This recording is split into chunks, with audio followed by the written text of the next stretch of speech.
Welcome to the Walk Before You Hunt New Zealand multicast. We're a multicast now. Yeah. We'll be streaming over the radio shortly, I imagine. Yeah. Yeah. You'd be driving down Morehouse Avenue and walk before your hunt's on live. yeah. Come elk hunting with us. It'd be like, Elk hunting. Jesus, what the hell's going on? Yeah. Harry will be in the car with you. It's the next level of broadcasting. So today we thought we'd do a bit of a intro session. Well, it's evening anyway.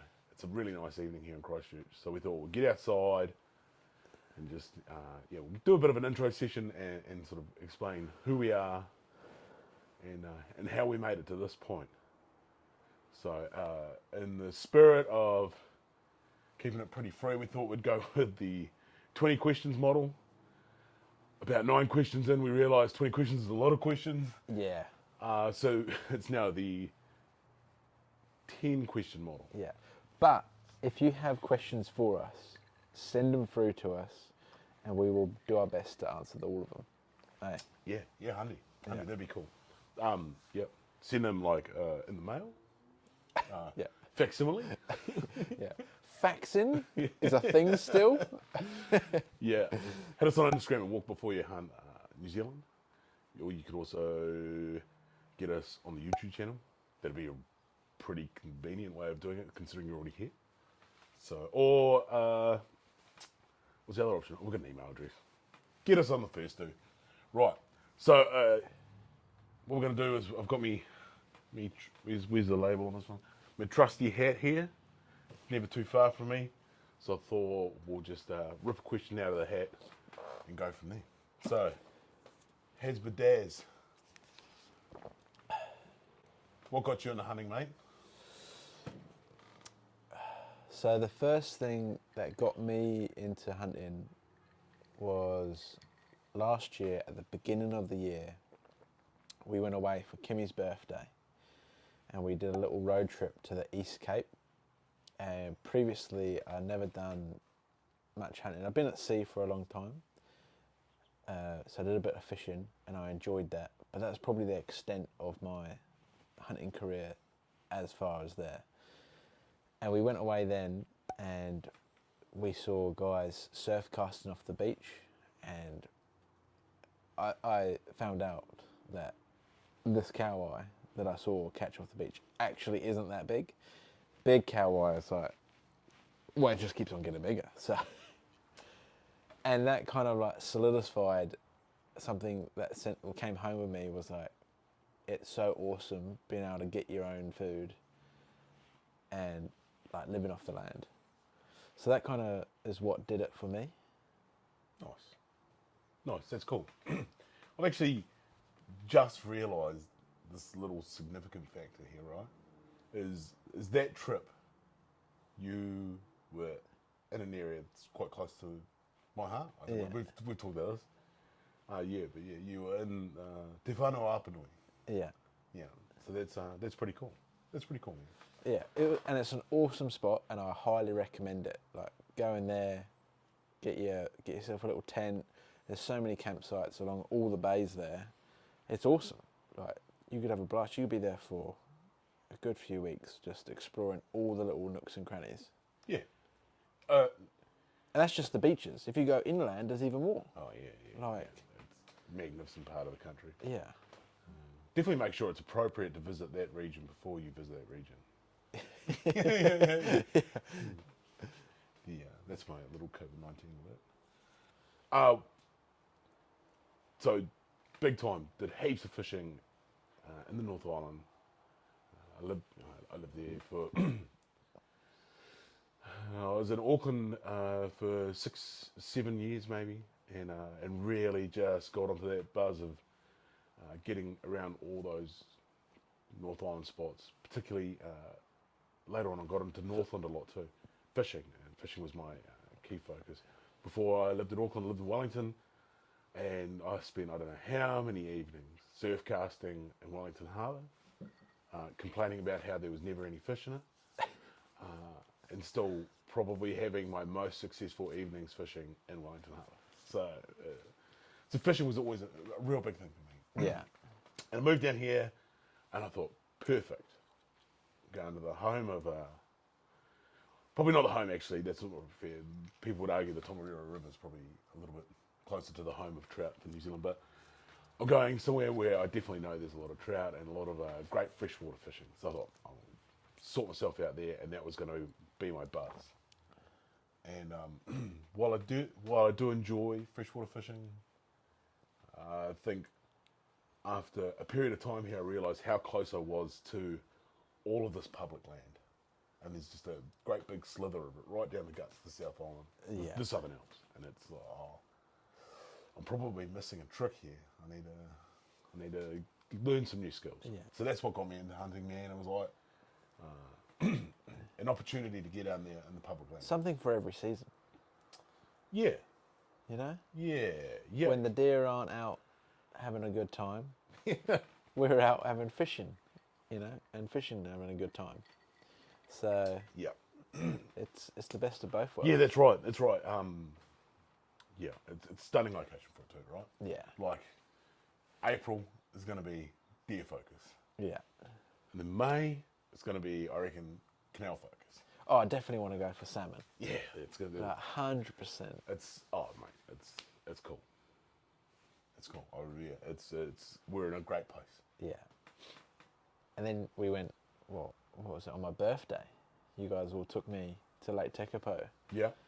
And then we went to the famous spot, that magic carpet. I was walking up and down the magic carpet, seeing, for the first time I've ever seen rainbow trout that big. They were huge.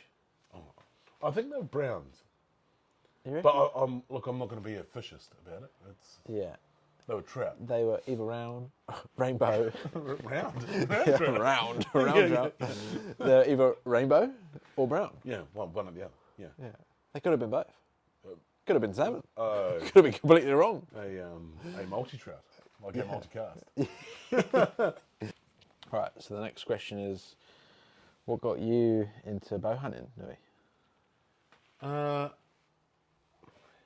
Yeah.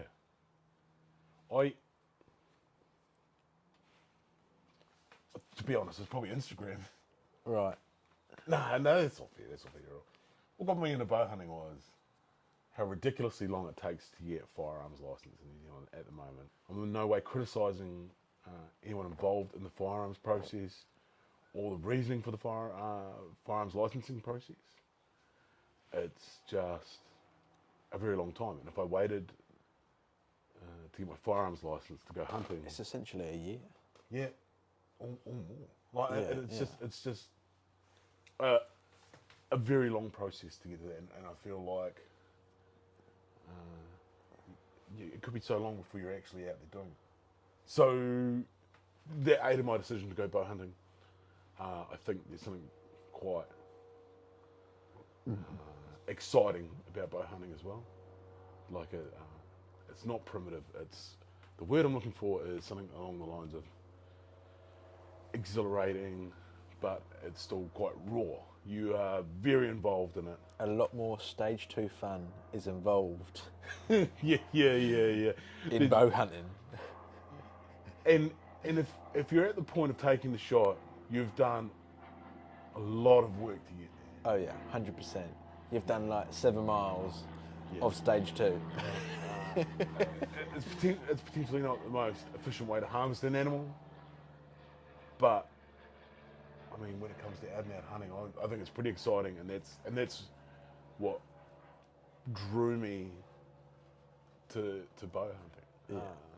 Yeah. It also helps that Joe Rogan talks about it almost constantly in his podcast. Yeah. And you have to admit, there's some pretty cool people on this podcast, and they and a lot of them shoot bows. Yeah. So that's that's a pretty honest assessment of it. Yeah. What about you, mate? What got me into bow hunting? Well, after my East Cape trip, I was dead set. I was going to become this gnarly fisherman. I was going to go out, get a sea kayak, and I was like going to rig it up. And then I was like, hang on a minute. You know, I was in the process of looking at moving to the South Island as well. And I was like, what does the South Island bring for fishing? And then I was seeing you can catch plenty of salmon and trout, and like it was renowned for fly fishing. But then I wasn't that interested in fly fishing. But then as I was stumbling across these fly fishing reviews and things, I think it must have been one video that popped up that was related to bow fishing. Oh, yeah. Yeah. And I was like, what is this all about? So then I kind of went down the YouTube rabbit hole of bow fishing, and then it led me on to probably Cam Haines and Joe Rogan, and I was like, damn, bow hunting is pretty cool. Would love to give it a go. And at the time I was still in Auckland, so I took a little trip one afternoon, snuck off work, cheers quicks, and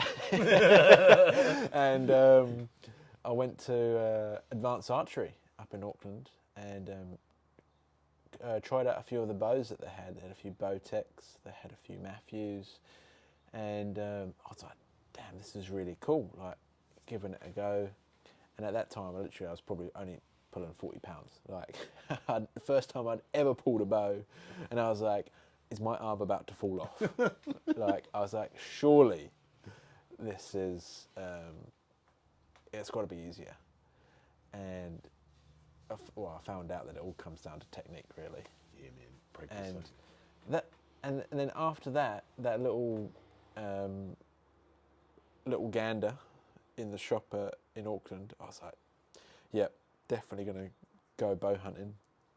So then it wasn't long after that, a few months after, I got a new job down in Christchurch, moved to the South Island, and Nui took me to the local archery shop down here, and I purchased my first bow, and I've been loving it ever since. Yeah. Yeah. Yeah, cool. That was a long day too. Yeah. Buying stuff with Harry is a marathon. Not a sprint. Yeah. Right, next up. Longest walk. What's your longest walk so far, mate? My longest walk so far to date is in the suburbs, and it's probably between 15 and 17 kilometres. Just beating the streets, mate. Just out on the streets, lockdown walk, I call it. Oh, yeah, okay. Yeah, out there with everyone wearing their dog's feet off. Yeah, and you know, that whole thing about, stay home. When you're out in lockdown, everyone's out on a walk. Yeah. I think you see more of your neighbourhood in a lockdown walk than you ever do. Yeah. It's interesting how I didn't want to do it until you said I couldn't, right? Yeah. You know, everyone's walking. I don't know how many times I walked around Hagley Park. Yeah. So, And you saw the same person every morning. oh, the no, same dog. I probably didn't walk on a routine every day. Ah, right. But yeah, we walked the dog a few times, and he actually he got his feet walked off in the last lockdown. Yeah. Okay, cool. Have you done any outdoors walking, like in the bush, or other than our hunt the other week? Oh, I've got a good story here. So, back when I was working on the super yachts, we got stuck in a little Spanish port because one of the engines broke and fell off the back of the boat. That's an issue. It's a big issue, and the boss said he wanted that boat fixed as fast as possible. So we go into the Spanish marina and we're like, hey, look, we need to go into the shipyard, be lifted out, and get the engine fixed. Well, the Spanish shipyard dockmaster goes, it's a 2-week wait before your boat can be lifted out. I said, okay, so I call the captain of the main vessel, let him know. He goes, okay. So he goes and tells the boss. Next minute, I know I got the Spanish dockmaster coming over to my boat, and he's going, come on, your boat is getting lifted out of the water today. And I'm thinking, he just told me it's 2 weeks. And I said, what's going on? He goes, your boss now owns the Spanish marina, Oh yeah. right? So I'm thinking, oh, okay, maybe we're gonna get this boat fixed pretty quick. It still takes a week. Yeah. You know, these things don't happen that fast. Because the motor fell off it. The motor fell off, and we had to get a spare motor because the motor was in the water, right? There's no motor in the Spanish yard, so we had to get a motor from Germany sent to us, and it took about a week.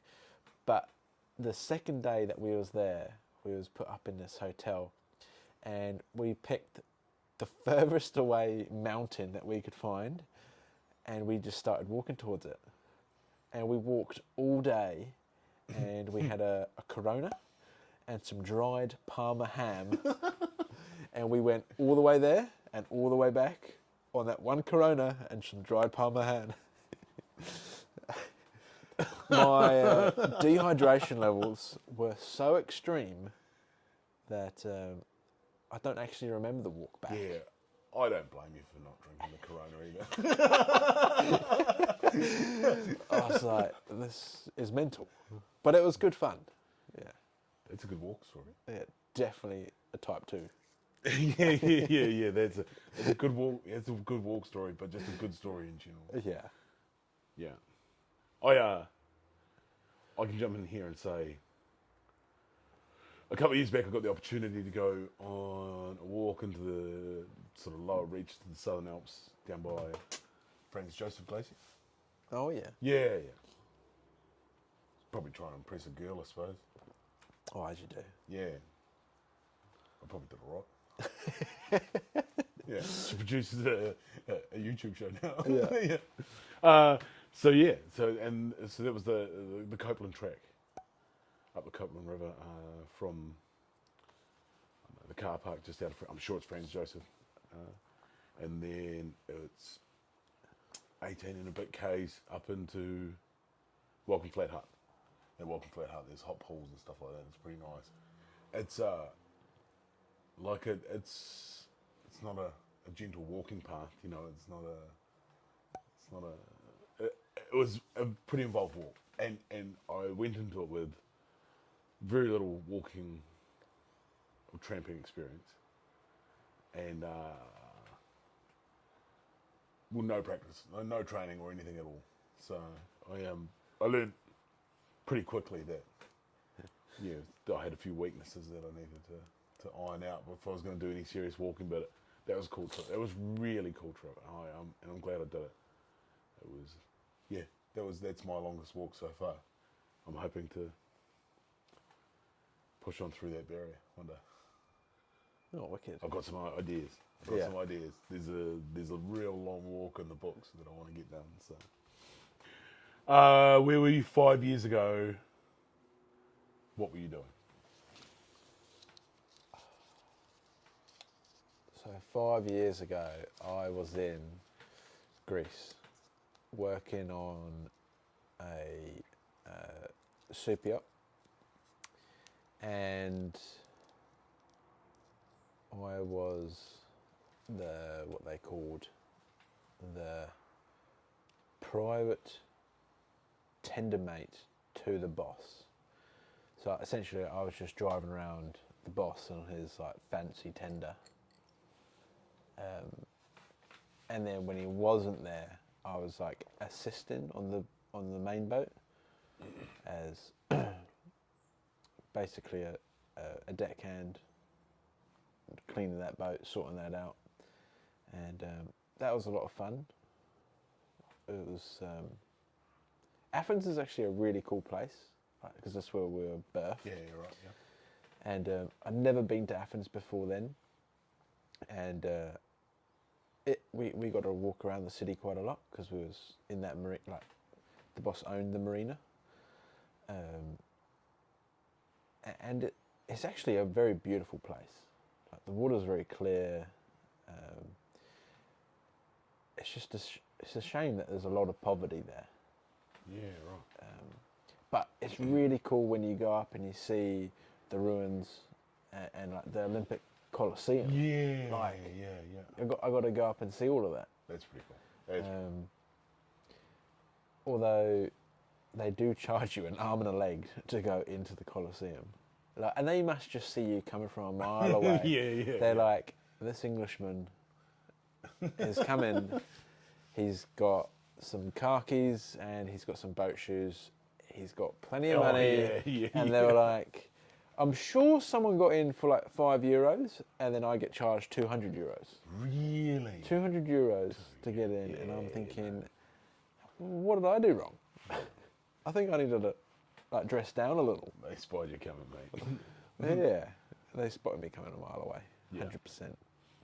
But still, it was worth it. Went round, saw it, had a good time. It was epic. Cool. Yeah. And what about you? I've been here 2 years, 3 years before that. Oh yeah, so I definitely know I was living in Auckland. I would have been working for a blasting company at the time. I'm not quite sure on which company or which position I was in, but yeah, I was blasting in quarries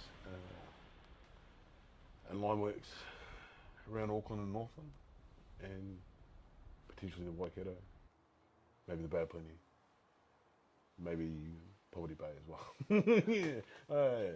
Yeah. Broad strokes. The upper North Island. Let's go with that. Yeah. So yeah, I was working for a blasting company, blasting there. So it was lots of time in the ute, lots of time on the road, lots of podcasts, lots of audio books. Probably like 50 calls a day, sort of thing. There was probably days where there was more. There wasn't many days where there were less. Plenty of swearing? Oh, mate. Like a sailor. Yeah. No, she was busy time. So there wasn't a lot of free time, and probably the free time that I had, I probably didn't invest that well. In reflection, but never mind. But yeah, still did heaps of fishing while I was up there. So there was, and met some cool people, wicked people out there probably watching right now. So that's pretty cool. So that's where I was. Yeah, it's a far cry from that, being in Christchurch, completely different career. Yeah. Chasing a different hobby. Like,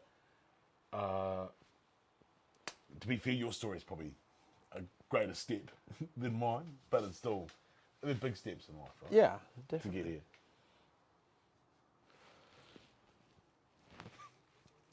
All right, mate. Next question up. Yeah. Is what would be your dream bow setup? Dream bow setup. I don't know about bow setup because I'd probably buy a few bits that were just in the shop to get it underway, but that's probably not true. I suppose we're talking the next one down the road, right? Yeah. I like the looks of the prime inline setup. Probably the inline 5, if not the inline 3. Right. The big boy, it's a big bow, set up for big guys, big draw length, and the fling sticks pretty quick too. Yeah. Hell yeah, it would. yeah. So I think that one's probably caught my eye. There are a couple of other bows out there that have definitely caught my eye, but they're the next level, right? Like they're unbelievable for price. Yeah, but just everything about them just screams of race car. It's the racehorse. It's like cruising around in a Toyota and then the guy drives past in a Ferrari. Yeah. Yeah. As long as my Toyota drives gets me to A to B. Oh, you go. Yeah, got you. Does the job. So probably the prime inline 5 if I had the option. Dream boat, I've got the option. Yeah. If money wasn't an object? I don't know. Probably one of the carbon bows. Yeah. Probably the hottest carbon bow they have. Yeah. With the most ridiculous cam that was almost impossible to pull back. yeah. Something like that. Yeah. Like a real. Oh, it's 100% custom then. yeah. Real rocket ship of boat. Yeah. So inline, probably, I like the Ultraview sight. Yeah, that Because it does look nice. I like the option to be able to see better through my side. Like anything I can do to improve my vision seems like a win. And then, I mean, rest-wise, I don't know, man. Well, something reliable, because reliable is definitely a key factor. Yeah. And appropriate for the task of hunting. Like that would be where I head there. Got a wee coffee, mate. Yeah. Got A little spice. little Kobe. Yeah. It's in the community. You, bro, Harry will definitely have a strong answer here. Yeah. So, dream bow, if money's not an option, it'll be carbon levitate. Yep. Rest, I'd go for the Hamsky Epsilon. Sight, I'd go the Axel Landside Carbon Pro with a 2-pin UltraView sight. And then the stabilizers, I'd probably, if I'm getting a carbon levitate, I'd probably get a knock-on stabilizer front and rear. Then the quiver, I'll probably get a tight spot, because that's probably the tightest quiver that you can get that's going to fit that bow, because you'd have to attach it to, if I was to go the dovetail route, you'd have to attach it to the the dovetail. Oh, yeah. That would be an awesome setup.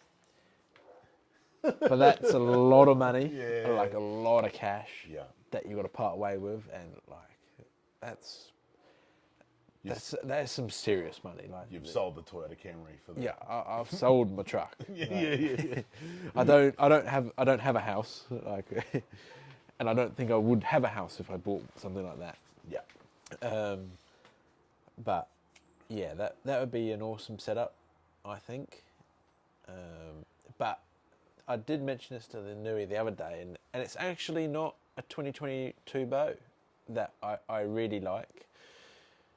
And it's actually the PSC Full Throttle, which is, I think, a 3 or 4 year old bow now. And damn, I really like it because it looks like a gnarly bow. Yeah. And it's got a nice,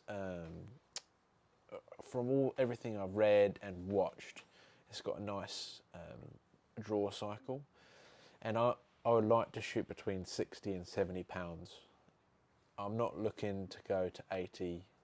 I want to focus on the 60 to 70 and get my technique right, for me. And I think that bow would be awesome. And if I could pick one of those up second hand for half of the price, that would be, I would be pretty stoked. Yeah. Like, I'd feel like I'd, won a mini lotto in the bow hunting world. Mini lotto. Like an instant kill. Yeah. Yeah. Just A scratchy. How do you picture your first successful hunt? Tomorrow, I'm going hunting. Yeah. No, it's not quite how I picture it. The picture in my head is we're going to do a bunch of walking. And we've been through this, and I think I finally got you on side with my overnight model. Yeah. So the overnight model is instead of getting up balls ache early in the morning and trying to race 2 hours somewhere before the sun comes up, and then walk into an area before the sun comes up, my model is you have a slightly relaxed start time on a Saturday, get to where you're going, walk in, and you have to do it through the heat of the day. That is what it is. Pack water, and then hunt the evening, retire, hunt the morning, make your way out. And that's what I think that does for me is it's a range extender. Yeah. Yeah. As opposed to in and out in a day or whatever. So that's the, in my head, this is the winning key. So we're running the overnight model. We do a stack of walking on the first day, get into I don't know, a location where we can set up camp, throw the tents up or whatever, pack down, and then get out there and just work the evening and see what pops up. Probably smash back some beef stroganoff. I had beef stroganoff the other week, the old freeze dry. I'd be on the butter chicken. Butter chicken. Yeah. Little roti or something like that. Yeah, a little on the side. Yeah. A little naan bread. Imagine it. Yeah, I'll have the garlic naan, thanks. Yeah.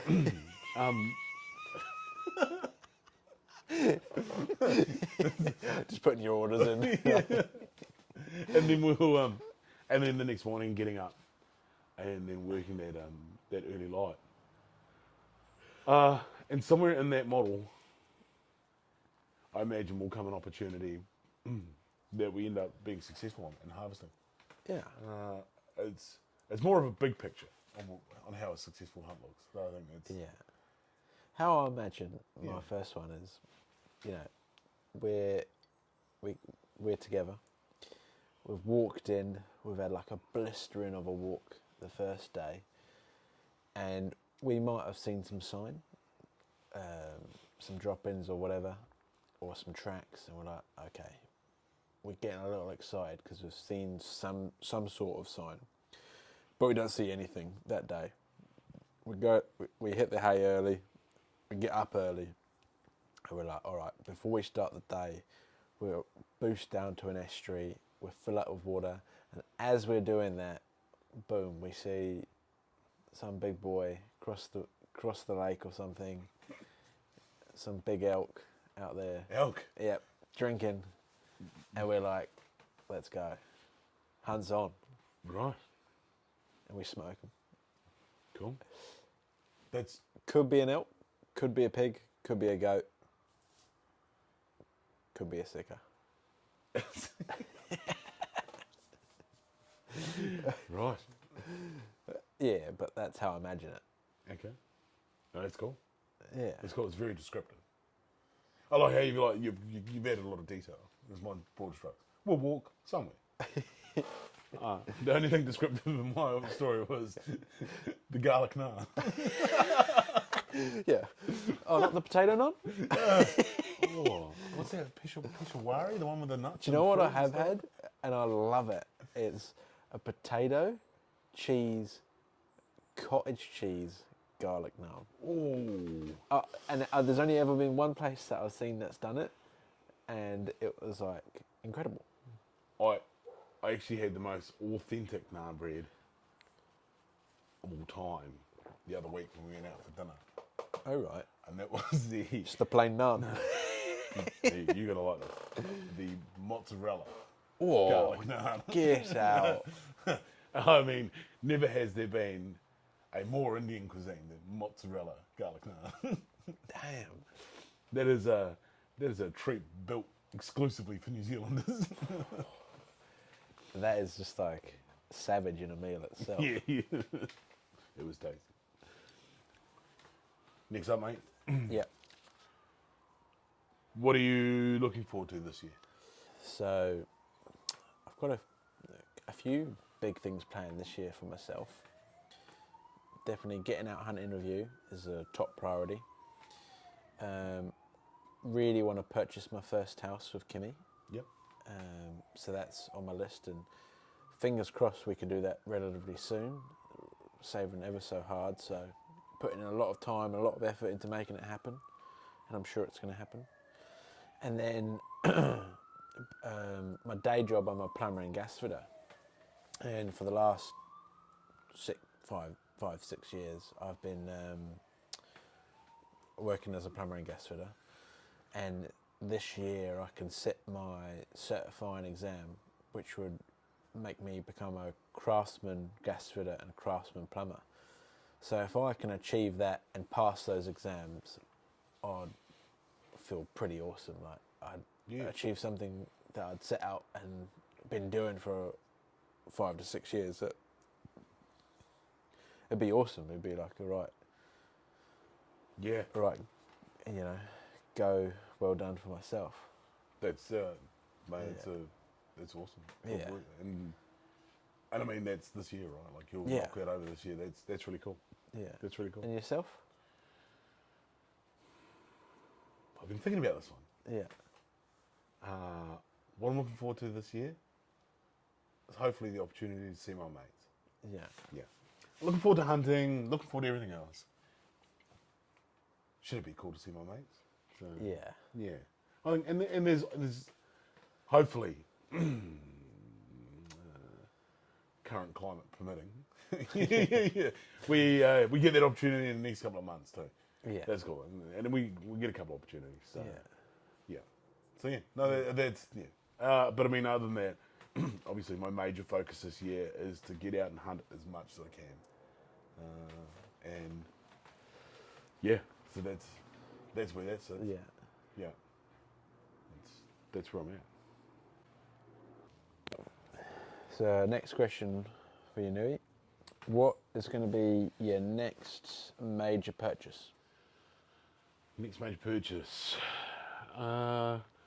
It's between a couple of things. I know what it should be. I also sort of know what I wouldn't mind buying. I got my pack set up all sorted now. It's pretty Locked cool. down. I like it. Feel like a knobhead for walking around in military gear. But But you're out in the bush, like yeah.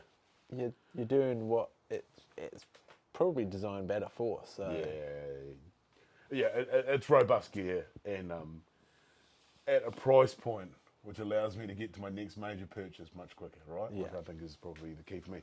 So my next major purchase is going to definitely be boots. As much as I think I want to buy a rangefinder, yeah, I need to buy boots. My boots are getting pretty hammered hunting. They're a really high quality tramping boot, but they're just not built for being off trail so much, and that's really taken its toll on them. yeah. I made a few modifications. And I to like my your boot, modifications. I think they're pretty sick. and you'll be able to see the updated modifications that I made to my boots in the very near future, when basically I get the opportunity to upgrade my modification. So, and I'll go through what I did. It's probably the best $30 I spent.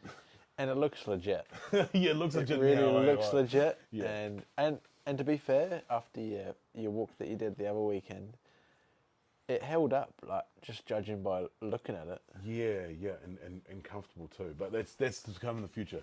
It's coming in the future. Yeah. So yeah, boots. So I'm looking for I want a leather boot. I want a waterproof boot. Breathable Gore-Tex inners. Like, Yeah. I probably have more detail around boots than I have around bows, to be honest.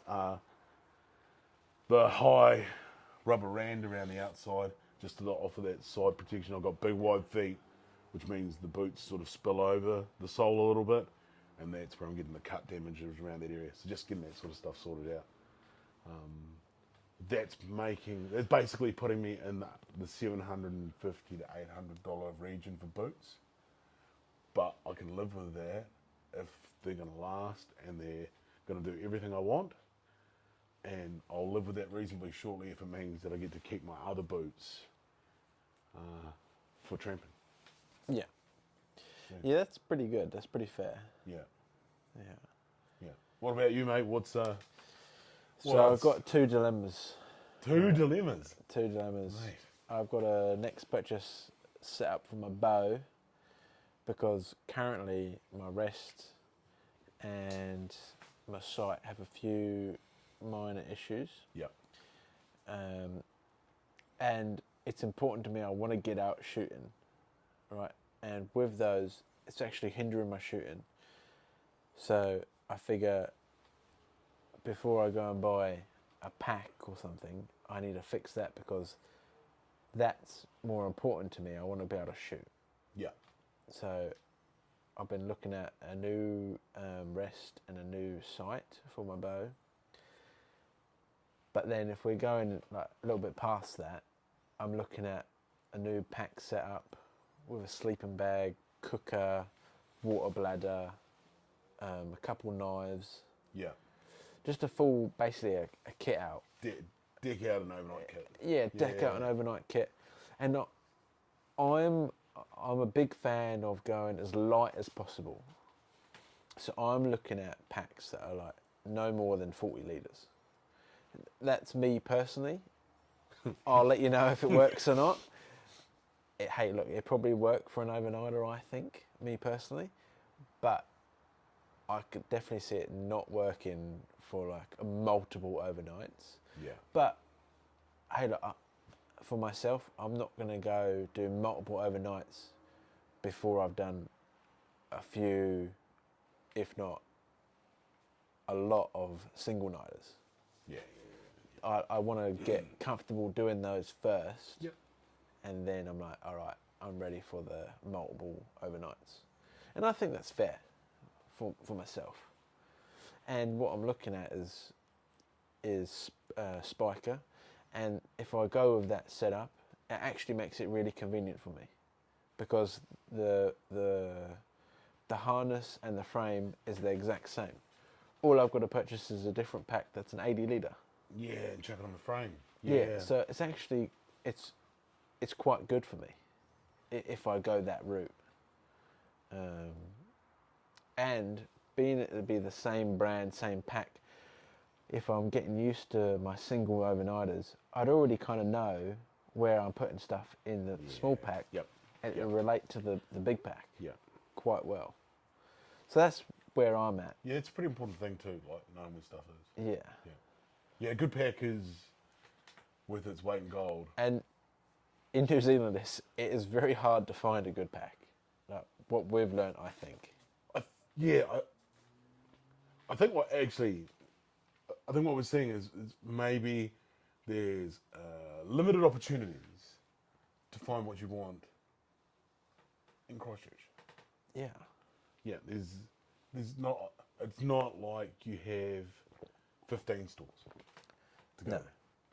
So, and if there are 15 stores in Christchurch, we certainly don't know about them. No. So, Because I spend 8 hours in each store, and I could tell you I have not spent 8 hours in 15 different I stores know one store you yet. haven't spent 8 hours in because it's never open. But that's all right. Bushbuck will sort that out eventually. Yeah, one day. Yeah. So if you could pick one release for the rest of your time of bow hunting, what would it be and why? Okay. I would choose. So, my Scott's got the wrist bracelet with the buckle on it. If someone made a release that went like could fit on a wrist bracelet like that, was the same sort of size and just sat out there right where I want it to sit. Just nice and compact, but it can still fold away and things like that. But it was like a back tension release. I think I'd be pretty keen on that. Right. Like, I think, but it has to be sleek, streamlined, and just super convenient to use, like my caliper, but just back tension. If that, that would be what I want. Yeah, that would be pretty awesome. Yeah. Yeah. I can get past my trigger thing. And I think it's like literally that release has just come onto the market. Like, if not, it's going to be released. Really? From Mr. Dudley. Himself? Yeah, himself. Wow. The old back tension wrist strap. I don't know if it's got a special name yet, but it's on his website and it says coming soon. Right. Oh, well, And he's got a good video of it, and it actually looks really cool. That would, because I mean, most of your back tensions you got to hold in your hand. So then you got some sort of string arrangement. Yeah. And it's just having it on my wrist, it's just there, and man, one less thing to lose. Yeah. Yeah. So that would be it for me, mate. Hit me with 5 of them. Well, I think I've got 4. Oh, I've got 3 at the moment. yeah. But if I could pick, it's really hard. If I could pick one, but I'm going to say the 2 that I like the most, and I'm quite lucky that I've managed to own one of the ones I really want to own and have forever, and that's an Ultra View. Now I've opted for the brass version, and it is heavy, and I like it to be heavy and feel solid in my hand. That's my personal preference, and the little strap on that's good. Now it's a hinge. Now it's good. It's very good for practice and for teaching me. I'm finding it's awesome. But I like the idea of having a release and I get to tell it when it goes off, rather than it being a full surprise. Now, if they made the Ultra View with a thumb button, hands down, I would be pre-ordering that the moment it was released. Yeah. Like, I wouldn't even care what price it was. I would have probably had it pre-ordered. Nice. Yeah, that would be a nice touch. That would be really cool, right? Yeah.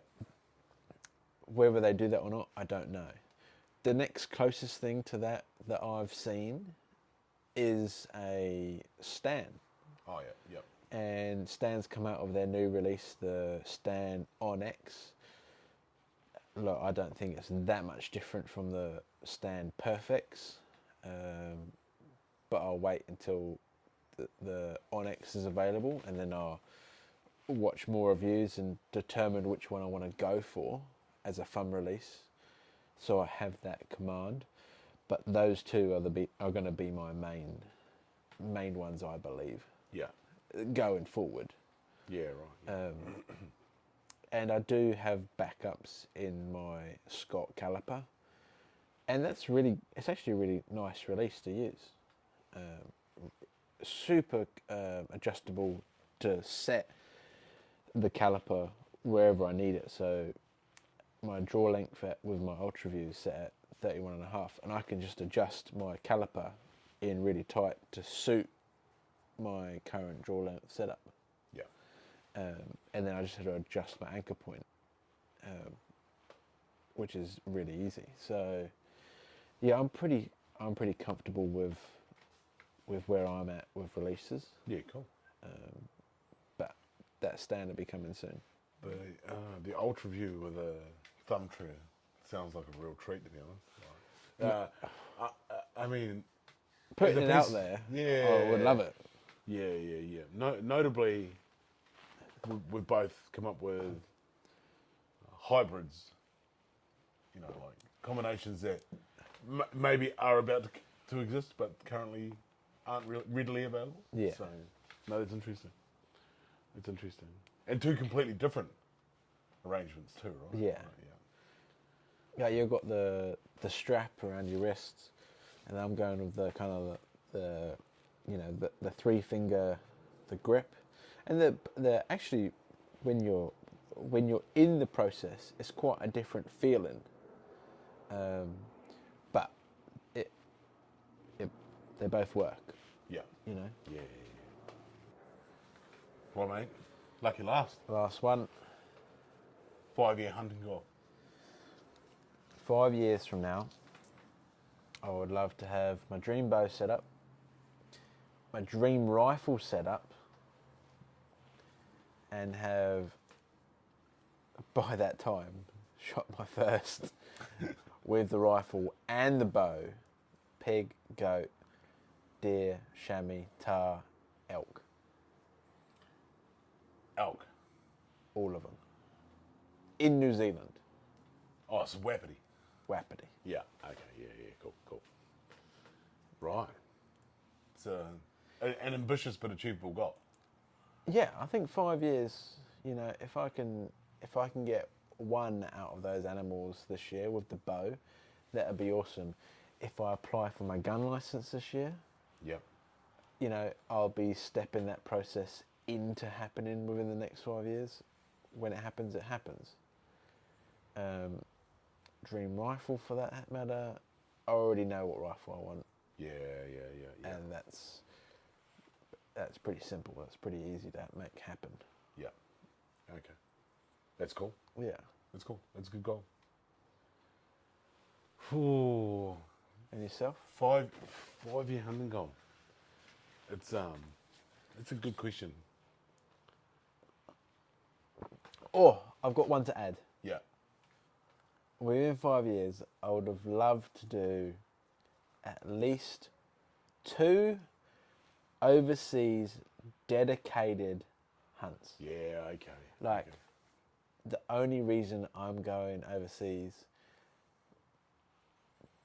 to do a hunt, not do a vacation. I would love to be able to say that I've gone overseas and the sole purpose of that trip was to get something. Where? Definitely the States, but there's so many places to choose from, so... About 50 of them.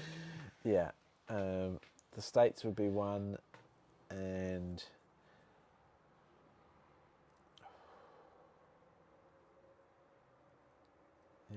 Yeah. It doesn't... It is a state, Hawaii, but I also think going to Hawaii and making it a dedicated hunt trip would be interesting because you're on an island. Kind of like what we are, but on a smaller scale. Yeah. Do that, is it the Lanai Axis hunt that I think so.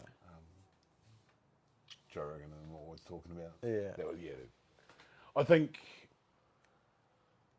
for me, my 5-year hunting goal is to be walking further, hunting more efficiently. You know, like it's this process that I went about in fishing. You know, it was like got some gear, started fishing, had some success, and then it's like, right, what are the conditions that I'm catching fish under? And really starting to pay attention to those things, and then learning what the fish do, and you know, learning the way they go about their day. Yeah. You know, their feeding cycles, things like that, and then what they're looking for, and so basically, I think my 5-year hunting goal is walk further, hunt harder, but it's understand the animals, which is essentially having a better grasp of my environment or the environment that you're in. Yeah. And doing that. I think animal goal wise would be I'll be happy with sort of to have ticked off the boxes that you've said, picked up all the major game animals in New Zealand. Yeah. But yeah, I think it would be to be able to understand animals better, and then just be able to hunt in a way where your success proves your knowledge. Yeah. Yeah. So if Remy Woman is going out with an e-course on how to talk to animals, yeah. sign us up. Yeah, and you know what? That's actually. I binged Remy's podcast for so long. Yeah. I think I knocked over 50 episodes in a row, and that was where a lot of that sort of thought process comes from. And he hunts in New Zealand a lot, actually. Well, yeah, pre-pandemic, he was here a lot. He was guiding, in the Mackenzie country. Yeah. So it's cool. But yeah, I think that's sort of where I'm heading. Yeah. Yeah. Well, we're out of questions, mate. Yeah. It's been a good evening. A good Yeah, evening. it's been with a good good chat evening. and- So if you want to hit us up next time and want us to answer some of your questions, reach out, send them through. It's super easy for us to answer them. And yeah, much appreciated. Thanks for watching, guys. Keep walking. Yeah, keep walking. Keep walking. That's right. You can hit us on the YouTube comments. You can hit us on Instagram at Walk Before You Hunt New Zealand. And yeah, it'd be great to get some questions though. Yeah. So, cool. All right. Cheers, guys. We got a sign off? Yeah. Do we have one? Good boy.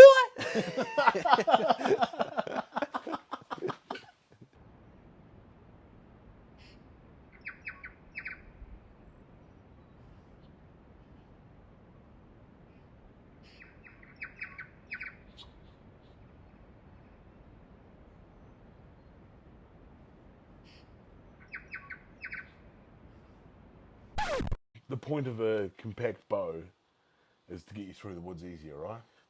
Yeah. Now, I am not sneaking through tightly packed bush at any time. Like, you know, thick growth is just not happening. So, what's the point? I'm going to stop, and we're going to start this again because I said tightly packed bush. You can see Goggins telling you from above. What the motherfucker? Are you eating right now? You're gonna run all of that off tomorrow and more. You're eating 50 kilometers, motherfucker. All right, mate. Next question is, what would be your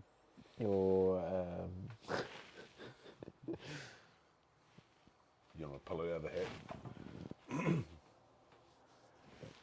all right, mate? So the next question is, what would be your dream bow setup? How did you read that? Telepathic, mate. I already knew the question. Yeah. All right. Yeah. Honestly, we're pulling them out of the hat.